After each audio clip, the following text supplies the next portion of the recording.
Hello, I'm Gary Numan, and these are Records in My Life.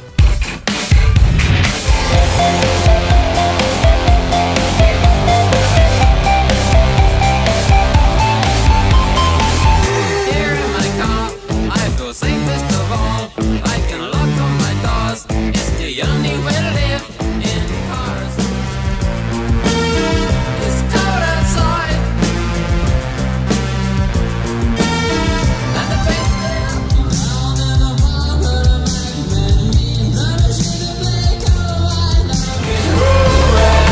My name is Ramjan. My name is no one. No one is calling.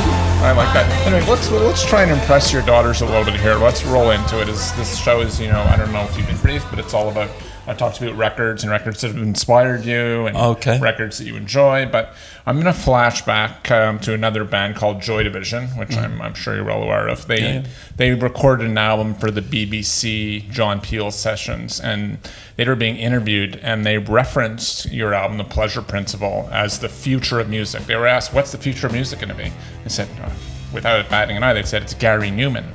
So I wanted to ask you, what in those days did you see as the future of music? Because you were playing music that was it was cutting edge, and it was really, really new to people. Yeah. Well, I thought it was electronic music. I did think electronic music was the way it was all going to go. I didn't necessarily think I was it, but I thought what it might become, and whether I'd be a part of that or not, I wasn't sure, but I thought what it would become would definitely be the next level, if you like, in the development of popular music. I think to a degree that's true. I think it's become absorbed into music in general, but in a way that it has added to it. I don't think it's seen as overly experimental anymore. I think an awful lot of bands that wouldn't even consider themselves electronic have that as an element of their sound. You remember Queen back in the day would have no synthesizers on this album, Right. as if it was a dirty word or a dirty thing. Look, we were scummy somehow. But even they changed. That fell away, and it was years and years ago. So I don't remember thinking anything at the time about anything else being the future of it. I really did think electronic music was it. Any albums that you were listening to from that ilk that were inspiring you? Actually, no, to be honest. I discovered some soon after, but when I first got into it, the only electronic music I'd heard had been Kraftwerk, which I liked, but not enough that made me wanted to do it. Some of the Brian Eno stuff, including the stuff he'd done with Bowie, Low, and things like that, which again I really liked, but not enough that made me think the electronic music was for me. So I was still a punk rock, guitar, bass, drums three-piece when I got signed by Beggars Banquet, and we went into the studio to make the first album. And it was there that I actually tried a synthesizer for the first time, one that had been left behind in the studio by another band, I think. So as we got there, and my friends are unloading the car to bring all the stuff into the studio, I went in to say hello and introduce us to the studio manager. And there was just Mini-Moog in the corner, so they let me have a go of it. And it was that turned me onto it, because that thing made noises that I'd never heard before, and it was so powerful. And it was lucky, because it had been left on a setting. I didn't know how to set them up. I'd never even seen a real one before. I touched a real one before. Wow. So I just turned it on, pressed a key, and as luck would have it, it was on this huge, low-end, growling roar of a sound that the room shook. And I just thought, that is awesome, and that's for me. And I'd never heard that with it before. All the electronic, the little bits of electronic music that I had before had never sounded like that, and so that was it. It was just absolute luck that I happened to be there as it was there.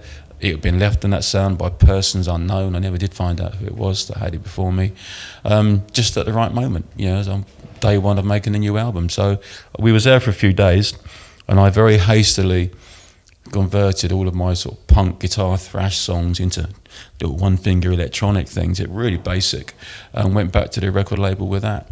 And then I started to look around, and it was then that I found other electronic bands. People, the most important one to me actually was the early version of Ultravox that had John Fox in it, and the reason they resonated with me so much, well, first of all, because I thought when I made my first electronic album, I was probably the first person to do it, which was really stupid and ignorant.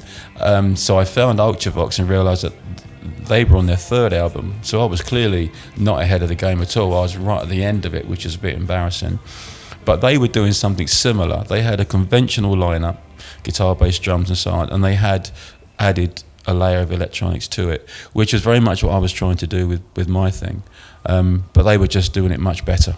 They were really, it felt to me as if they were really sophisticated in this. They'd really taken that idea and done very, very, very cool things with it. And I was still fumbling around at the beginning. So I was really impressed by them. Interesting. So your dad, I mean, you started out playing regular guitar because your dad had bought you, I might be wrong here on my research, but your dad bought you a Gibson Les Paul, right? So were there any albums that you kind of like noodled around on to learn how to play guitar? Yeah, well, I was a big T.Rex fan. Before that, I was a Monkees fan, actually, when I was a little kid, about 8 or 9 or something.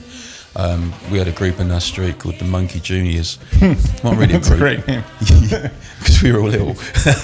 And we couldn't actually play. We'd go into people's houses and we would mime to Monkees records for sweet money, pocket money, you know. And I realised it was definitely 8 or 9. I was really little. And I was Mike Nesmith. And my mum made me a green bobble hat because that's what Mike Nesmith used to wear, without a bobble. My friend was Chris, he was Davy Jones, but we all had our parts to play. So that was my first bit of showbiz, I suppose, miming to Monkees records. But the first band I really loved, and it felt like it was my own era, really, generation, was T.Rex. I loved them. And it was a reason I wanted a Gibson Les Paul was because Mark Bolan used to play a Gibson all the time, so that was a guitar of choice for me. Was there an album which, to this day, which really, from a technical, because you're a technical player, a composer, really has, it could be a newer record, or it could be something going back to your era, which you really gravitate to and kind of really still blows your mind away when you listen to? Yeah, there's a few actually. Trying to think of ones that were. There was a period, early 90s, 92-ish, around there, when my career had absolutely nosedived, and I thought I was finished. Really, I couldn't sell it. I didn't have a record contract. Didn't look likely that I'd ever get another one. Couldn't sell tickets. It was awful. You know, no success whatsoever. I put out a single called Absolution that sold less than the first single ever released when I was a completely unknown punk band, so it got as bad as that. And I thought I was finished. And the good thing about that was that I just had a new look at everything. I completely went back to basics. I thought, you know, I might as well. I got corrupted by it a little bit with you have the success, and as that starts to slide, you start to do increasingly desperate things to hang on to it, and you listen to advice, all kinds of different advice, and you start trying to keep everybody happy with the things that they're suggesting, and you end up this watered down version of nothing really, and you lose your way. And that happened to me. And then I met my wife in 92, who would become my wife, Gemma, and she started to play me things that were not particularly unusual or out of the mainstream necessarily, but I hadn't been aware of them. My musical direction had gone obscurely sideways. But she started to play me things, the Songs of Faith and Devotion album by Depeche Mode, a lot of the 9 Inch Nails stuff, and other things, but those two really, really made their mark. So Downward Spiral, Songs of Faith and Devotion, as I said, those two albums made a massive impact on me. And I realised that for a long, long time, I hadn't even enjoyed listening to music, let alone playing it or writing it. It had all become this horrible kind of desperate attempt to try to claw back some sort of success that I'd blown completely by making some really stupid decisions before. And my songwriting had suffered, and it was awful. Massive debts, like about $1 million worth of debt. I was in a right state, and no obvious signs of ever getting out of that sort of position. I sold all my equipment. I had one little 12-track Porter Studio left at home. I made an album on that. So it was grim for a while, but Songs of Faith and Devotion, definitely would be the album I would point to being the one that really helped me find my love of it again. I love the album, I love what they did, love the production, love the songs, the subjects, everything about it. And it made me realise that I'd always thought of music as a hobby. Even when I became successful, I still thought of it as a hobby, something you just love to do, with or without money, with or without success. And I lost that. And that took me right back to that again. It made me a hobby again, and I loved listening to it, and I liked making it again. And a really cool thing that happened for me was that I started to do it for the love of it, rather than trying to keep all these advice givers happy. And I stopped worrying about career. I just thought, look, that's all finished. What I should do now is just make music that I love making, and it will be a hobby again, because there's no money in it anymore. That's all gone. I might as well just go back to doing it for the love of it, the way I did before. And as soon as I did that, it was much heavier, much darker, much more interesting. I did an album called Sacrifice in '94, which is the first one after this period. And I did everything myself. Yeah, and I really loved it, and I was right back to where I was when I was 19, 20 again, absolutely right down. In terms of success, probably as well, there was none, right back, full circle, massive, right back down to nothing, love it all over again, and started again.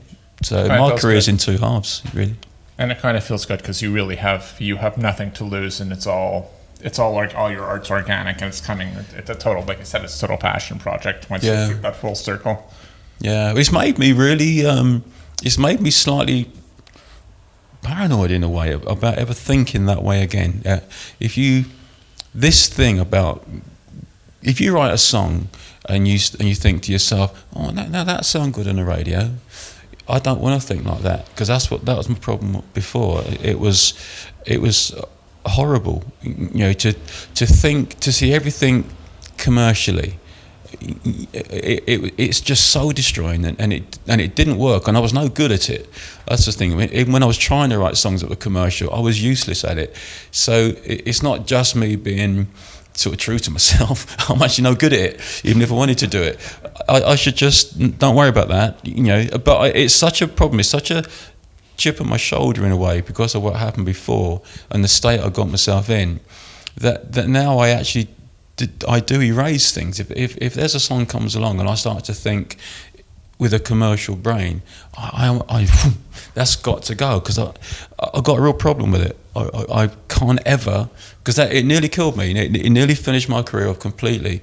And since then, since I've been doing it as a hobby, it's just got better and better and better. Every album's done better than the one before, right up to where we are now, which is the best thing I've had for 30, 35 years and more, since way before this problem started.